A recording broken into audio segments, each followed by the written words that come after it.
Hello Capricorn! Thank you very much for tuning in to this week's read. For the main part of the read, I'm using The Art of Love Tarot by Denise Jarvie, artwork by Tony Carmine Salerno.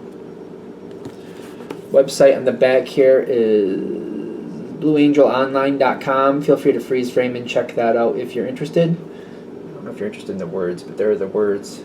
You can see them in whatever you're watching this on. Supportive Oracle Cards. You Are Clairvoyant Oracle Cards by Belinda Grace. Illustrations by Elaine Marzin. In the back here is the website. Oh, there it is. rockpoolpublishing.com.au as an apple, U as an umbrella. Okay, good, lovely. What do we have for Capricorn? I'm like pulling in some type of accent there that, well, it is what it is. Okay, what do we, perfect. Perfect is good. And I already want to put things in order. Okay. Okay, so it's what's going on behind the scenes I keep getting. So if this is in the environment, this is going on around you, you might handle it quite well. So, Ten of Wands, no, that is Swords. Ten of Swords, which is devastation typically. Something is changing here, it didn't quite work out, it's not adding up. I feel like something was premature. Something was started or done prematurely, did not work out. There's devastation around the situation.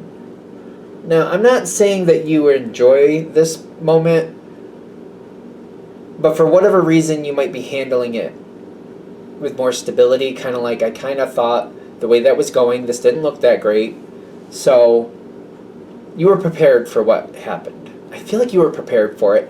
This is also something where you weren't in the position to have control of it, so I feel like you acknowledged that, kind of like, there's only so much I can do. This isn't something I can control or fix or prepare for the way I would like to if that was happening to me directly, but it does seem to be affecting you, definitely affecting you. And when this is happening, I feel like you've been you've been preparing for it, but you've been keeping a distance from it and trying to be prepared for it. I wasn't sure that this was going to work out well. It didn't look really good to me, so I was prepared just in case it didn't go well. So you're not enjoying somebody else's downfall. I don't really feel that, but it's also kind of like, yeah, I kind of had a feeling this wasn't going to look right, so I made the appropriate adjustments just in case.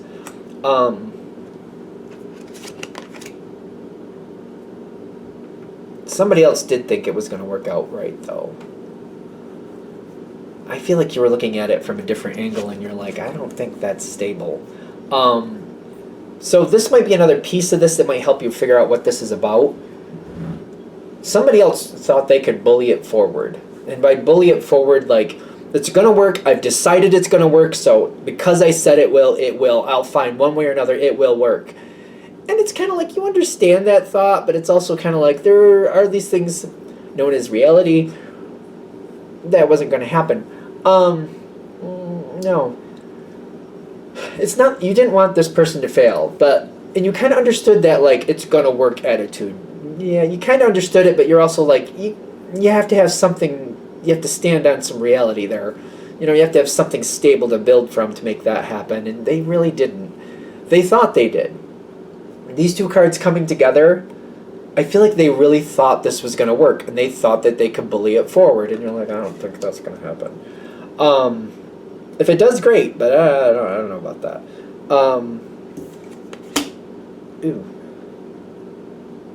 Bad decisions. Bad decisions that you probably recognized, and you're like, yeah, kind of, you knew it. I keep getting that you knew it.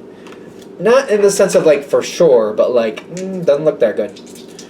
Maybe they have something there going on that I don't know about, because the way it looks right now, it don't look so good. So I feel like you've been very careful about what you've said about the situation. I feel like you realize that, like, too much information isn't going to go well for anybody because they have already made up their mind that they're going to do what they're going to do.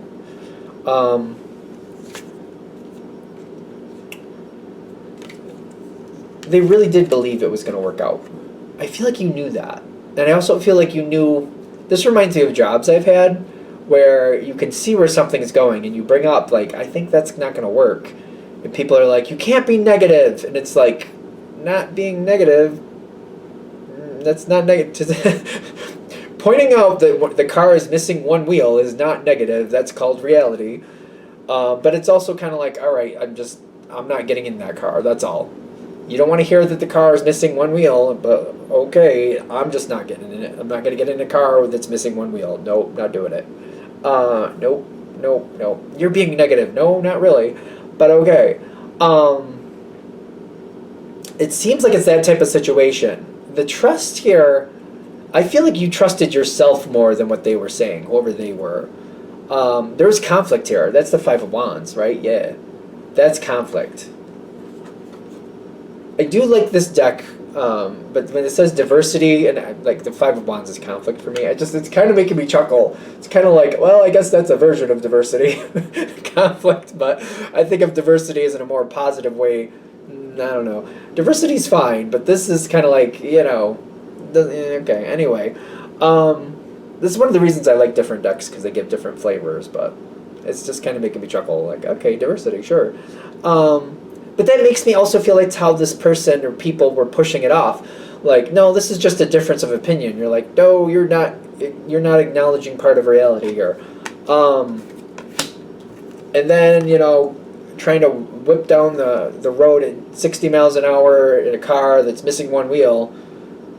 It's weird to say, like, the Wheel of Fortune came in, but I guess. Because I feel like the way you're looking at it is kind of like, was it really the Wheel of Fortune, or was that just inevitable the way you were handling it, the way they were handling it? So there might be that. I'm feeling that with the Wheel of Fortune. You might kind of question that, like, is it really the Wheel of Fortune? Was that really a happen chance, or were they headed for disaster the way they were treating things? Anyway, things didn't go well. We already talked about that. So you were prepared. You were prepared. Definitely prepared. Very careful. Not letting people make me look like I'm the bad guy just because I'm dealing with reality.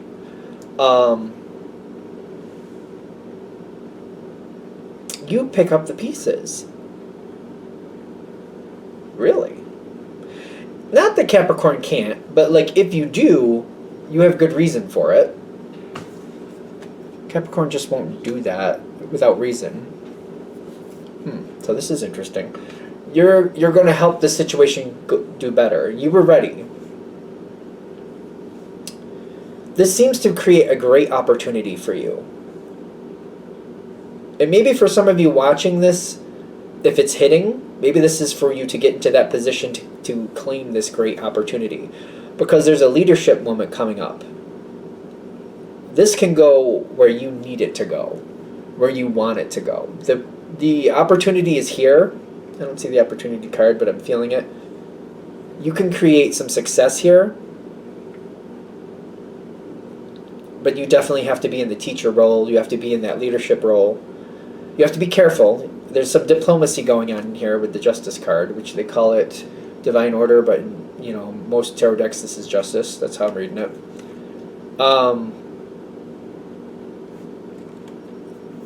There's some diplomacy that has to happen here. You gotta be careful with it. You can definitely do it. It's not that Capricorn can't, it's just Capricorn usually gets frustrated with people not dealing with reality. It just seems like that happens with Capricorn, like they don't really like acting like something is good that's not good.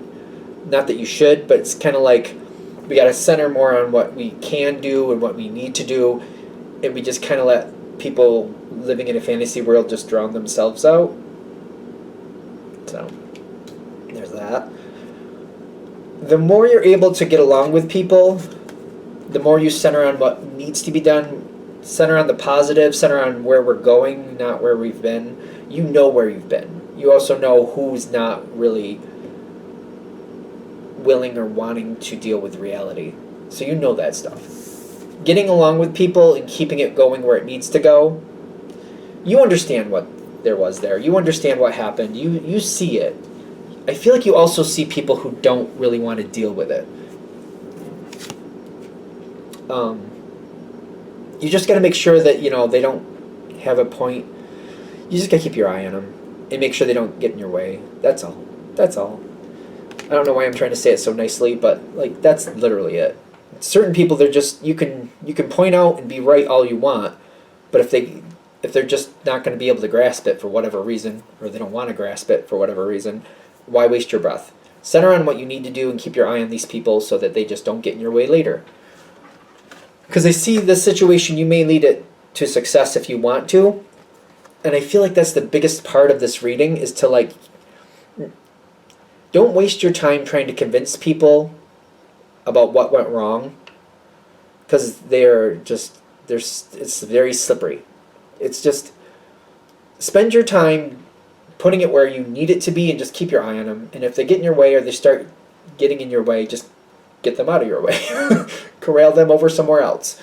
Your time is meant to be spent being lucrative, making things actually work out, not trying to, expend all your lung capacity to convince somebody who's just trying to find every reason in the book that that's not what happened. You're like, well, you left a ball on the table and it rolled off and hit the floor. And they're like, they didn't do that. You're like, yeah, you did do that.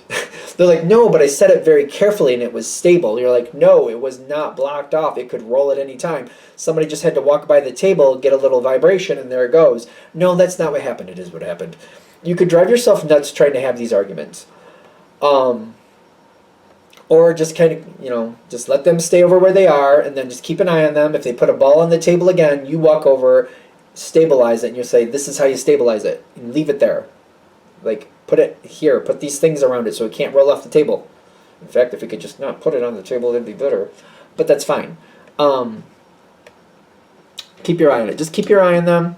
Center on the success you need to get from this.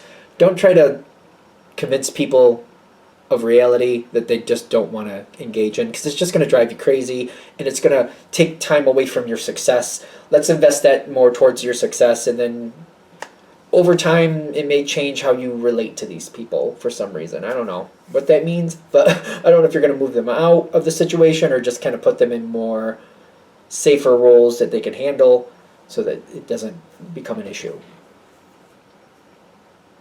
All right, I think that is where we need to have that, so I'm going to let that go there. Thank you for watching. If you'd like a direct reading from me, shoot me an email, jamesforastral@gmail.com. That's James the number 4, astral@gmail.com. If you're interested in the donation information, that's below, same email. Thank you very much for watching, and have a great day.